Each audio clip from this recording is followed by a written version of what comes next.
నాలాగా తిరగడం, నాలాగా మాట్లాడడం, నాకు కావాల్సినట్టు ఉండడం, నాకు కావాల్సినట్టు తిరగడం, ఇవి ఆఫ్టర్ బిగ్ బాస్.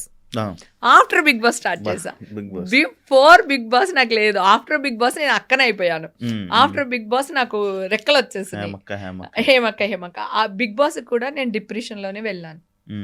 సురేఖ అనింది, ఎందుకు వెళ్తున్నావు, అక్కడికి వెళ్ళిన వాళ్ళు ఎవరు మంచి పేరుతో బయటికి రాలేదు, బిగ్ బాస్ లో అందరికీ చెడ్డ పేరు వస్తుంది, ఎందుకు నువ్వు వెళ్తున్నావు అంటే సురేఖ కూడా ఇదే చెప్పాను. సురేఖ, నేను డిప్రెషన్లో ఉన్నా, నా దగ్గర ఫోన్ ఉండకూడదు, నేను కొంత ఉండాలనుకుంటున్నా, దూరంగా ఉండాలనుకుంటున్నా, ఇప్పుడు బయట ఉంటే నా వల్ల కాదు. వాళ్ళు ఆఫర్ ఇచ్చారు, సో వెళ్తా. నేను ఎక్కువ రోజులు ఏమి ఉండను, మ్యాక్సిమం 2 weeks ఉంటానేమో.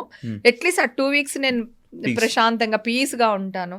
సో నాగార్జున గారు ఎదురుగుంటుంటారు ఎవరి వీక్ని. సో అట్లాగా బిగ్ బాస్కి వచ్చా. బిగ్ బాస్లో నాకు ఏమొచ్చింది అంటే ఆంటీ అనే పేరే లేదు, ఓన్లీ హేమక్క హేమక్క హేమక్క. 60 ఏళ్ళ ఆయన కూడా హేమక్కనే పిలుస్తాడు నన్ను, 6 ఏళ్ళ పిల్లోడు కూడా హేమక్కనే పిలుస్తాడు. అందరు హేమక్క హేమక్క హేమక్క అని పెద్ద బిరుదు వచ్చింది.